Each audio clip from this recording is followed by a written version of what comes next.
So, gagawa tayo mga boss ng ah, bahay ng aparato o bahay ng battery. So, usually, ito bahay ito ng battery. Bahala na kung saan nyo gagamitin. Pwedeng sa ilaw, basta bahay siya ng battery mga boss. Pwede ninyo siyang gawing bag. Gamit po yung case ng Red Horse. So, yung isang yan, may iwan kasi pwede pa yon. So, testing natin kung sakto. So, saktong-sakto po siya mga boss. Ayan, so kailangan lang natin i-renovate. Tatanggalin natin mga boss yung nasa loob niya, yung mga divider niya. So mapa gel type na battery ng e-bike o yung 12 and 20 kasya dyan mga boss.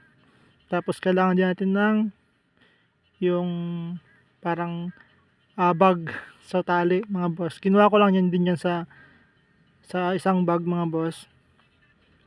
So yun na. Ang kailangan natin gawin dito mga boss, tatanggalin lang yung mga divider sa loob. Gamitan din yung mga boss ng mahiwagang pait.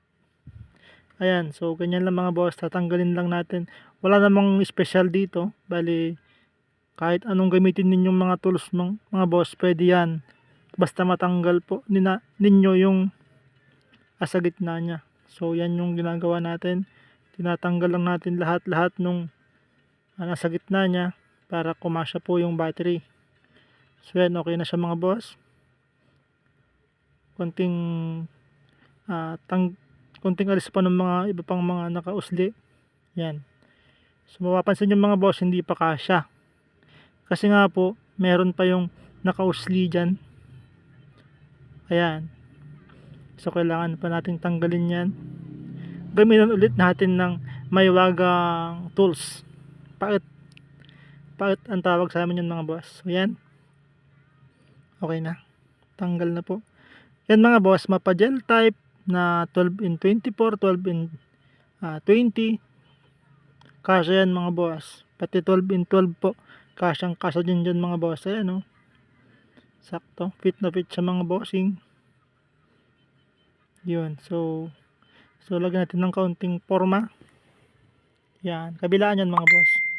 Pampaporma lang.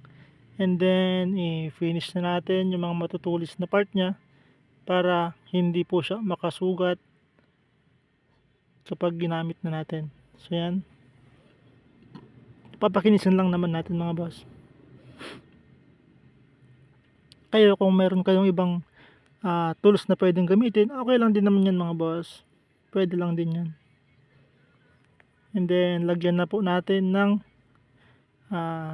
sukbatan, kasi ang tawag sa amin ito sa Ilocano. So yung parang pinakabag niya para pwede mo siyang ibag mga boss. So mapapansin nyo mga boss, pinaghiwalay ko yan left and right para kung halimbawa kumalas po yung isa, hindi siya mahuhulog ng buo. And then sa pinakalas naman po, ito na yung huling bahagi niya, tali lang po yung nilagay ko sa baba. Yan.